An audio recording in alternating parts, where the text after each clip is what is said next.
Olá a todos, bem-vindos. Hoje apresentaremos mais uma videoaula. Dessa vez iremos falar sobre o diagnóstico laboratorial das dislipidemias, como esse diagnóstico é feito, como os lipídios sofrem seu metabolismo e como isso pode ser medido e acompanhado em prol da evolução de algumas doenças. Dislipidemias é um conceito que designa alterações metabólicas de lipídios. O que seriam lipídios e quais os principais lipídios envolvidos nessas alterações metabólicas? Nesse slide nós podemos ver as principais classes de lipídios. Dentre eles nós podemos destacar os derivados de esteroides, como o colesterol, como os hormônios esteroides, como os ácidos biliares e como a vitamina D. Outro lipídio bastante importante são os ácidos graxos e os ésteres de glicerol, que juntamente com os ácidos graxos vão formar os triglicerídeos. Os derivados de esfingosinas também fazem parte de um grupo interessantíssimo de lipídios. E os terpenos, que são as vitaminas lipossolúveis. Então, nas dislipidemias há uma alteração do metabolismo dos lipídios.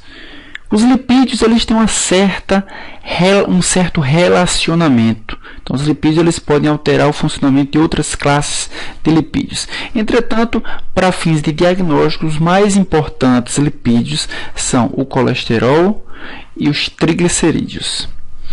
Então, voltando ao conceito, dislipidemia designa alterações metabólicas de lipídios. Decorrente de quê? Decorrente de distúrbios do metabolismo desses lipídios. E diante dessa alteração do metabolismo de lipídios, uma das formas de medirmos como esses lipídios são alterados é a formação de lipoproteínas. Então, acompanhando o raciocínio, os lipídios estão distribuídos em diversas classes, cada um com seu funcionamento. Alterações, disfunções no metabolismo desses lipídios repercutem na formação de lipoproteínas. Mas o que seriam então essas lipoproteínas? As lipoproteínas são estruturas esféricas, formadas basicamente por apolipoproteína, formada por colesterol e formada por fosfolipídios. Essas lipoproteínas elas existem para dar condições do lipídio ser transportado entre os tecidos, uma vez que o lipídio é insolúvel no pH, ou melhor, insolúvel no plasma sanguíneo, ele precisa ser transportado, ele precisa ser veiculado através de uma estrutura, e essa estrutura é a lipoproteína. É por isso que distúrbios no metabolismo de lipídios repercutem na formação das lipoproteínas, uma vez que é através dessas lipoproteínas que os lipídios são transportados, são veiculados. Quais as principais classes de lipoproteínas? Nós conhecemos os quilomicros, que possuem um percentual de triglicerídeo em torno de 86% e apenas 3% de colesterol. As VLDL, com 55% de triglicerídeo e 12% de colesterol. As IDLs, com 23% de triglicerídeo e 29% de colesterol. A LDL, com 6% de triglicerídeo e um percentual de 42% de colesterol. As HDLs, as lipoproteínas de alta densidade, com 3% de triglicerídeo e 15% de colesterol. Essas lipoproteínas, elas possuem densidades diferentes. Os quilomicros são as proteínas que têm a menor densidade. São as maiores lipoproteínas, apesar de terem maior conteúdo de lipídios. As VLDL são chamadas de lipoproteínas de muito baixa densidade. Elas são, após os quilomicros, as que têm a menor densidade. As IDL possuem uma densidade intermediária, as LDL são lipoproteínas de densidade baixa e as HDL são lipoproteínas de densidade alta. Podemos ver na coluna da eletroforese de lipoproteínas que, de acordo com o peso da lipoproteína, não da densidade, elas migram no gel de eletroforese, no gel de poliacrilamida, elas migram com uma velocidade diferente. E essa diferença na velocidade com que elas migram da origem até o ânodo vai depender não da densidade, que é uma relação entre a massa e o volume, mas vai depender exclusivamente da massa. Nesse slide nós podemos ver que os quilomicrons eles são bem pesados, apesar de eles terem a menor densidade, eles são bem pesados, em virtude do seu tamanho, em virtude do seu volume e em virtude da quantidade de lipídios que ele transporta. É uma lipoproteína que permanece na origem.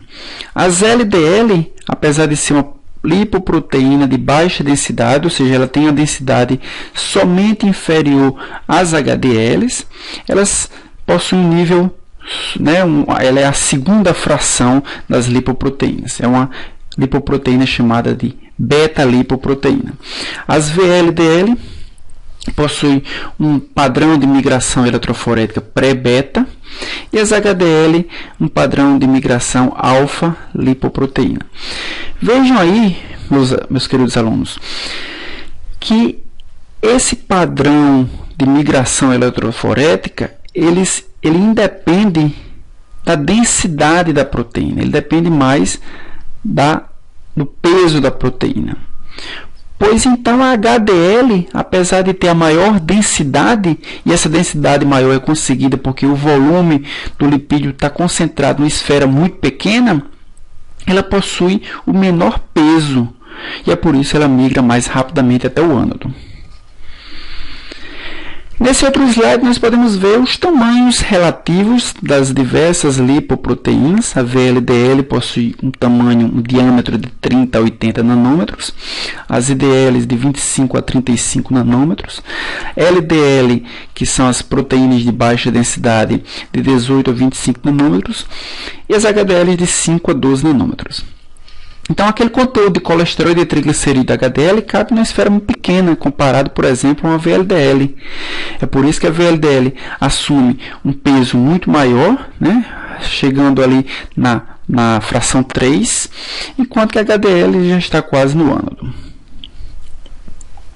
Aqui nós podemos ver uma eletromicrografia das diversas lipoproteínas, os quilomicrons são bem maiores do que os VLDL, que os LDL e do que os HDL, certo?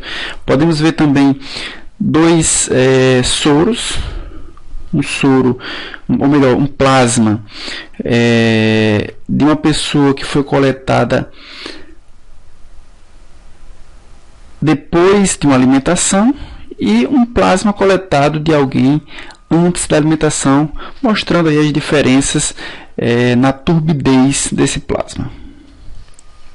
Mas como podemos caracterizar então uma lipoproteína? O que é que a lipoproteína tem para que possamos distinguir os diversos tipos de lipoproteínas? Toda lipoproteína vai ter colesterol livre. E colesterol livre é considerado um componente polar da lipoproteína. O colesterol livre ele fica na superfície da lipoproteína. A lipoproteína funciona como uma micela, onde a superfície, a parte externa dessa esfera, ela é uma superfície, uma parte externa polar, que entra em contato com o líquido polar e que torna aquela lipoproteína solúvel aparentemente, e um conteúdo interno na qual os compostos apolares, os compostos lipossolúveis, ficam dissolvidos. Portanto, é dessa forma que a lipoproteína transporta os componentes lipídicos. Então, os compostos que são mais polares, eles ficam na superfície para se ligarem a formarem ligações pontos de hidrogênio com a água. São eles o colesterol livre, que está em rosa, o fosfolipídio, que está em verde, e as apolipoproteínas ou apoproteínas. No caso aí está mostrando a apoproteína B100. Internamente, nós temos os triglicerídeos e os ésteres de colesterol. O colesterol, na sua grande maioria das vezes, é transportado esterificado. Então, o colesterol possui hidroxila. Essa hidroxila reage com ácido carboxílico, com ácido graxo, formando um éster de colesterol, que é transportado internamente na lipoproteína. Então, nós vimos que a lipoproteína possui um componente lipídico interno, um componente externo, fosfolipídico principalmente, e proteína inserida naquele emaranhado de lipídios. Essas lipoproteínas, ou melhor, essas apoproteínas têm diversas funções e são de diversos tipos. Os principais tipos são mostrados aí nesse slide: a apoproteína A1 e a apoproteína A2, encontrado principalmente na lipoproteína HDL. A apoproteína B, a B100 e a B48, encontrado principalmente na lipoproteína LDL. E a apoproteína C, também encontrada nas lipoproteínas. Mas qual a função dessas apoproteínas ou apolipoproteínas? São três as principais funções. Elas servem para ativar enzimas envolvidas no metabolismo lipídico, como a L-CAT, a lecitina, colesterol, aciltransferase. É uma enzima extremamente importante que transfere grupamentos acil, grupamentos ácidos graxos, dos tecidos ou de outras lipoproteínas para o colesterol, transformando o colesterol livre em colesterol esterificado e, portanto, armazenando colesterol dentro da lipoproteína. Também ativa, essas apoproteínas também servem para ativar uma outra enzima, a LPL, a lipase lipoproteica. Essa enzima é uma enzima encontrada no tecido e tem por função quebrar a ligação éster entre o glicerol e o ácido graxo, liberando glicerol e ácido graxo para o tecido, principalmente tecido adiposo e tecido muscular. Outra função dessas apolipoproteínas é manter a integridade estrutural do complexo. Então, são esferas, essa esfera precisa ser mantida. A manutenção disso normalmente é conseguida através da ligação com proteínas. E, finalmente, também transportar os lipídios para as células através de um reconhecimento de receptores de superfície.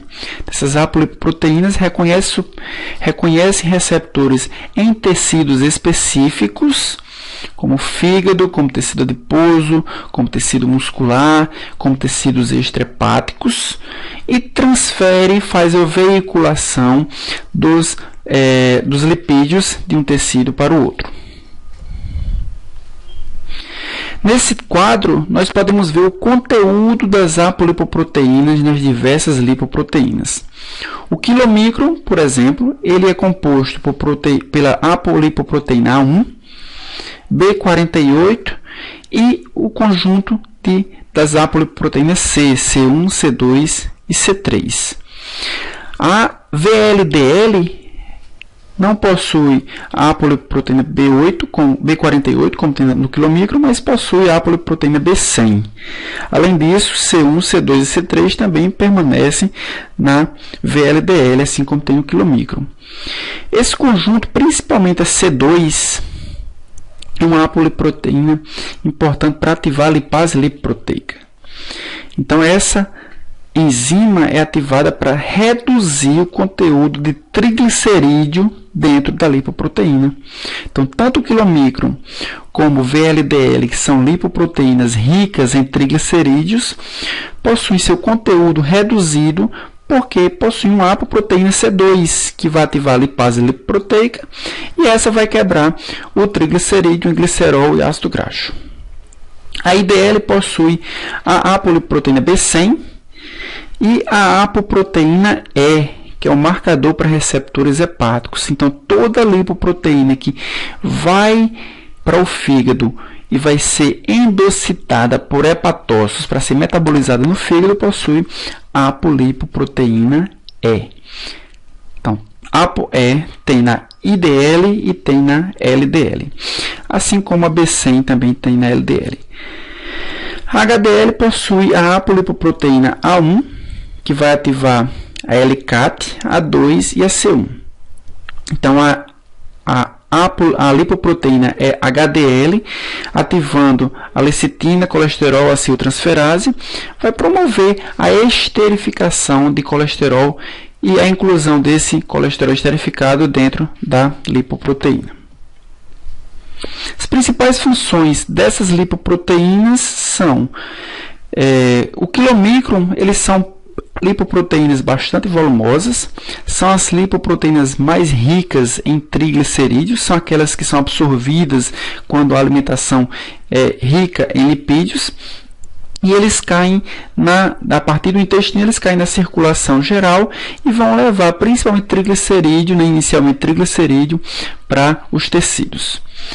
A lipoproteína de baixa densidade, a LDL, ele vai transportar o colesterol que será empregado pelas diversas células do organismo. Então, ele faz o transporte do colesterol sintetizado, do colesterol endógeno, ou aquele que foi absorvido pelo fígado, e vai transportar para os diversos tecidos para a síntese dos mais diversos compostos orgânicos derivados do colesterol. A VLDL, a lipoproteína de muito baixa densidade, ela é similar ao quilomicron. A diferença é porque ela tem um menor volume. Na verdade, ela é derivada do quilomicron. Então, ela vai reduzir a quantidade de triglicerídeo e vai levar o restante, o remanescente, para o fígado para ser transformada em LDL. A HDL é um fator de proteção aterogênico. Então, a HDL ela vai fazer o transporte reverso do colesterol. Ela vai conseguir trazer o colesterol que foi armazenado e que está abundante em diversos tecidos extrahepáticos e vai veicular esse colesterol até o fígado. E as lipoproteínas de densidade intermediária são resíduos da VLDL. Então, elas são um intermediário entre a VLDL e a LDL. Toda VLDL vai formar LDL, mas elas têm que obrigatoriamente passar pela IDL. Vamos ver aqui uma animação mostrando mais ou menos o percurso e o metabolismo dos lipídios desde a sua absorção.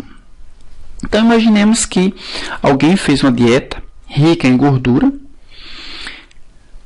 Antes de sofrer a sua digestão, a gordura precisa ser emulsificada. E a emulsificação dessa gordura acontece pela liberação do fígado de ácidos biliares. Esses ácidos biliares têm como precursor o colesterol endógeno. Então, a partir do colesterol são formados sais biliares. Os sais biliares são surfactantes, são emulsificadores e vão vai dividir a gotícula de gordura em partículas bem menores. Essas partículas de gorduras menores, portanto, sofrem a ação da lipase pancreática e vão liberar moléculas, vai fragmentar as moléculas de lipídio. Ao fragmentar, ao digerir esse lipídio, ele é absorvido pelos enterócitos. Dentro do enterócito, esse lipídio é remontado, é esterificado triglicerídeo, é esterificado glicerol com ácido graxo, o colesterol é reesterificado e a formação da primeira lipoproteína após a digestão de um conteúdo de gordura, que é o quilomicron. Esse quilomicron inicialmente ele cai nos vasos linfáticos, mas ele vai ser transportado até chegar à corrente sanguínea. Os quilomicrons são lipoproteínas ricas em 3 apolipoproteínas: a ApoE, a ApoC2 e a ApoB48, certo? A ApoC2, lembrem-se que é uma apolipoproteína que vai ativar a lipase lipoproteica. Lembre-se também que os quilomicrons são as lipoproteínas mais ricas em triglicerídeos. Portanto, a ativação da lipase lipoproteica é muito conveniente para quebrar todo o triglicerídeo e liberar o ácido graxo e o glicerol para os tecidos adiposos. Então, esse quilomicron ele vai passar pela corrente sanguínea. A ApoC2 vai ativar a lipase lipoproteica, liberando assim os ácidos graxos livres para o tecido adiposo, assim como vai para o músculo. Percebam que à medida que ele vai liberando o triglicerídeo, essa lipoproteína que era grande, ela vai se tornando menorzinha. E se tornando menorzinha, ela recebe outro nome. O quilomicron que foi recentemente absorvido é chamado de quilomicron nascente. O quilomicron que já passou pelos vasos sanguíneos liberando os triglicerídeos e perdeu, portanto, a apolipoproteína C2 para o HDL é chamado de quilomicron remanescente. Então, o quilomicron nascente ele possui a ApoE, C2 e B48. Inicialmente, ele é absorvido somente com a ApoB48. A ApoE e a ApoC2 é cedido principalmente cedido pela lipoproteína HDL. Depois, a HDL retoma, né, o controle através da recepção da ApoC2. Bem, esse quilomicron remanescente ele vai até o fígado, ele vai ser absorvido por receptores, principalmente receptores para ApoE. Então, receptor para ApoE é um receptor hepático. Quando a lipoproteína se liga a esse receptor hepático, ele dá condições da célula hepática absorver a lipoproteína. Essa lipoproteína remanescente, esse quilomicron remanescente absorvido pelo fígado, é utilizado pelo metabolismo hepático para gerar uma outra lipoproteína, que é a VLDL. Então, ele vai desmontar, vai desfazer todo o conteúdo do quilomicron e vai remontar uma outra estrutura, que é o VLDL. Então, o quilomicron é o que entra no fígado, o que sai é o VLDL, com aquelas proporções de triglicerídeo e de colesterol. O VLDL, além de ter uma proporção diferente de triglicerídeo e colesterol, possui também uma variação no teor das apolipoproteínas. Possui como quilomicron ApoE C2, mas possui uma outra apolipoproteína que é a B100. A ApoE vai ser receptor lá para o fígado e a C2 vai ser um ativador da lipase lipoproteica.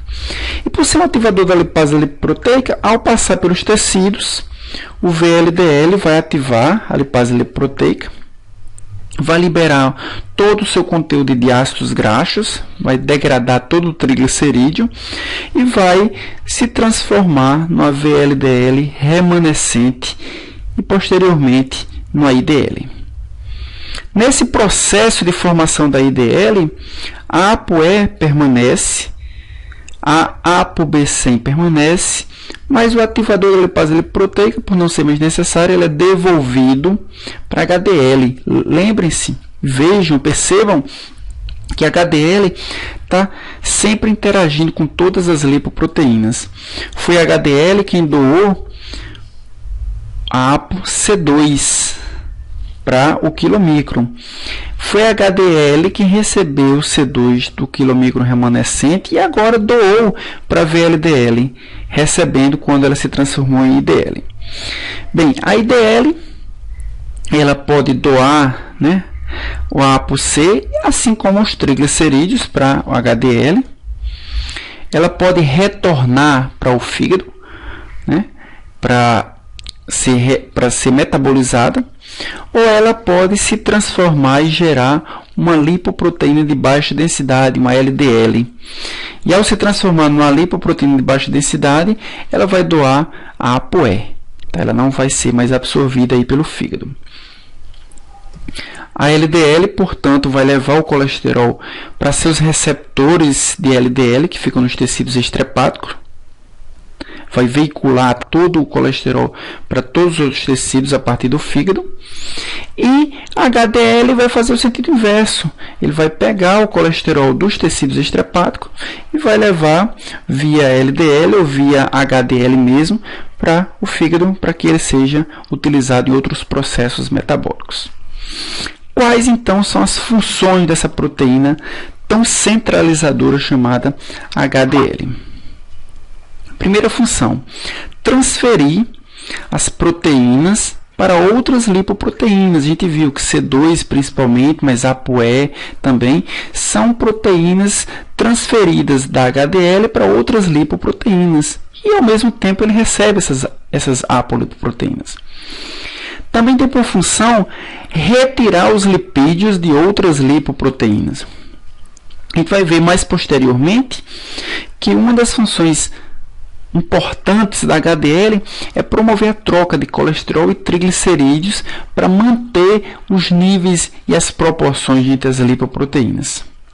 Também retirar o colesterol das membranas celulares, converter o colesterol em ésteres de colesterol através da ativação da lecitina colesterol aciltransferase, a LCAT, transferir os ésteres de colesterol para outras lipoproteínas em troca de triglicerídeos e transportar os ésteres de colesterol para o fígado. Então são várias importantes funções da HDL. Na primeira função é a interação com o quilomicron. A HDL, que possui ApoA, ApoC2 e ApoE, doa para o quilomicron nascente, que só possui ApoB48, do ApoC2 e ApoE. Então, o quilomicron, que era nascente, se transforma no quilomicron maduro. Essa lipoproteína tem a capacidade de ativar a lipase lipoproteica e, ao mesmo tempo, tem a capacidade de se ligar a receptores de ApoE no fígado, levando o seu conteúdo lipídico para o fígado. Posteriormente, o quilomicron maduro ele vai degradar, vai ativar a lipase lipoproteica, vai degradar todo o seu triglicerídeo, vai diminuir o conteúdo de triglicerídeos, transformando em quilomicron remanescente. Ao se transformar em quilomicron remanescente, o quilomicron ele devolve para HDL a ApoC2, uma vez que ele não vai mais precisar ativar a lipase lipoproteica. Então, o quilomicron nascente cai aqui nos vasos linfáticos, chega até os capilares, ativa a lipase lipoproteica através da ApoC2, a quebra de todo o triglicerídeo, ele reduz o triglicerídeo a muito pouco e fica apenas o colesterol esterificado. E esse conteúdo, que é o quilomicron remanescente com ApoE e ApoB48, é levado até os receptores para ApoE no fígado, onde esse quilomicron remanescente ele vai ser endocitado, vai ser metabolizado e vai ser liberado todo o seu conteúdo, como ácidos graxos, colesterol e outros compostos lipídicos. Posteriormente, o fígado utiliza todo esse conteúdo lipídico aproveitado dos quilomicrons para sintetizar a VLDL. Então, ele sintetiza a VLDL, que é uma outra lipoproteína, dessa vez com a apoproteína B100, sintetiza e joga na corrente sanguínea como VLDL nascente. Essa VLDL nascente precisa sofrer uma transformação para se transformar em VLDL madura. E essa transformação ela é proporcionada pela HDL. Assim como aconteceu com os quilomicrons, a HDL vai doar para a VLDL nascente, ApoC2 e ApoE. Então, a ApoC2 vai ativar lipase lipoproteica e a ApoE vai ser receptor para as células hepáticas. A VLDL vai degradar todo o seu conteúdo de triglicerídeos, assim como aconteceu com o quilomicron, uma vez que ele possui ApoC2. Então, a VLDL, ao degradar o seu conteúdo de triglicerídeo, ele vai se transformar em IDL e vai devolver a ApoC2 para o HDL. O HDL, que só tinha ApoA, vai receber assim a ApoC2 novamente e a VLDL vai se transformar em IDL. A IDL finalmente possuindo ApoB100 e ApoE, uma vez que ele devolveu o ApoC2, vai se transformar em LDL. A IDL, ao se transformar em LDL, vai doar para HDL a ApoE. Então, ela se torna incapaz de voltar para o fígado, porque não tem ApoE. Mas ela se torna capaz de se ligar em receptores para LDL, porque possui ApoB100. ApoB100 é uma apolipoproteína reconhecida por diversos receptores de LDL, receptores em tecidos extrahepáticos e capazes de levar o colesterol para esses tecidos.